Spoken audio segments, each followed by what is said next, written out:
Hello friends, get ready for the dictation. The dictation will start after 10 seconds.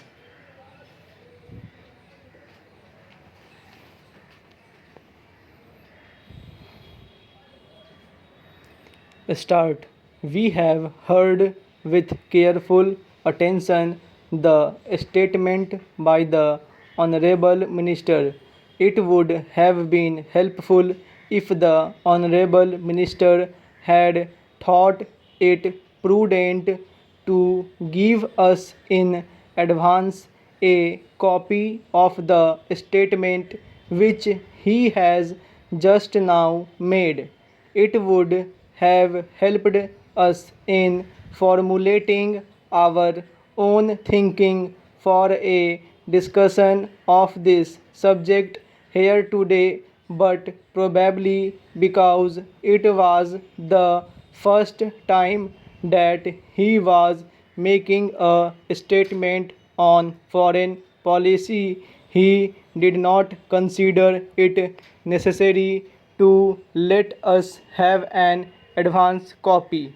But in future, when the Honorable Minister make such statements, I would, through you, request him to let us have an advance copy to help us. Para change, the statement made by the Honorable Minister does give a fairly clear idea of how he proposes to handle the various matters that concern his charge. I must commend the transition of a leader of the opposition who used to be fairly critical of the policies followed by the Ministry of External Affairs to the position of being in charge of this ministry, handling the foreign relations of the country. I sometimes feel a little jealous of the Honorable Minister because though he may be facing complex and delicate problems in handling our relations with foreign countries as far as this house is concerned. He would normally get our generous cooperation and support. This has been a historical fact that over the last 50 years, generally, this honorable house has extended its fullest support and cooperation to the government in its functioning and handling of the relations of this country. I consider this to be natural because foreign relations are in a sense projection of the self-interest of the country. Surely, by a change of government, the interests of the country do not change. And so, we are happy that the new government has given this house and the country an assurance that they will pursue the policies that have been the bedrock of the foreign relations of country. There are certain basic fundamental principles which have gone into the formulation of our foreign policy. It is, in a sense, a development of the national movement of the country, of the struggle for freedom. I may point out that it has been this country's endeavor all along to support the freedom movement of various countries in the world of people from colonial rule. Para change. Sir, It has been the practice that we have always thrown our weight against discrimination on the basis either of color or religion.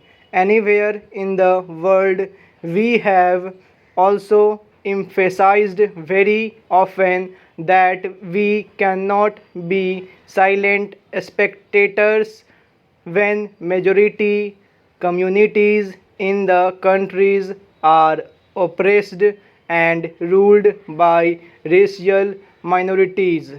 Southern Africa is an area which continues to draw our attention and concern.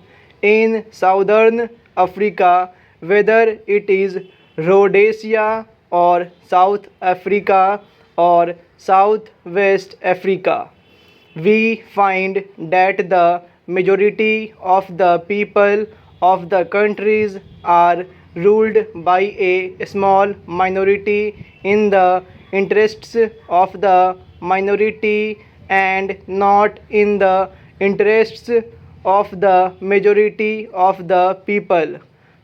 Our entire foreign policy, as I have said, is based on our ideological commitment and is an extension of India's struggle for freedom and national liberation.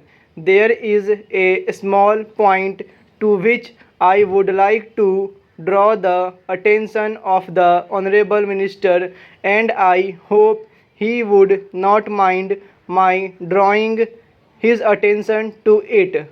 I do it only because it appears in the report of the Ministry of External Affairs.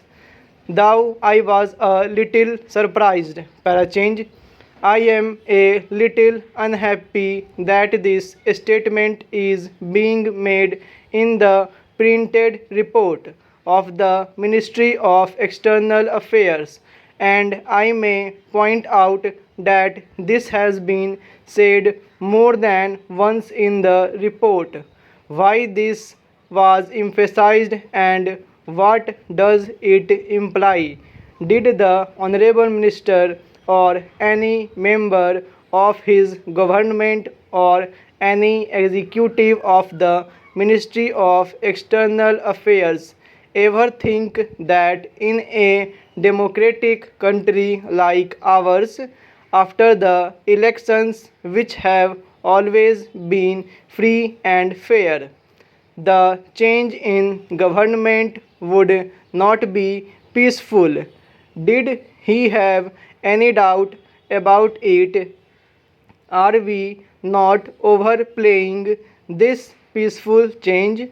Are we not hereby exhibiting our own doubts about the normality of the change which comes about in every democratic country of the world? Apart from a brief and unfortunate 2-year lull, and here I am referring to the earlier period, that there has always been normal democratic functioning in our country. If the elections had not been held or had not been free and fair and the change of government not normal, the Honorable Minister would not have been the Minister of External Affairs. In any case, I do not think we should give too much importance, at least in our various printed reports, about the so-called peaceful change. What we say on our political platforms outside is different. Surely we do not want certificates from foreign countries about how we conduct our government and our institutions. You will kindly excuse this and take appropriate steps in this direction. Full stop.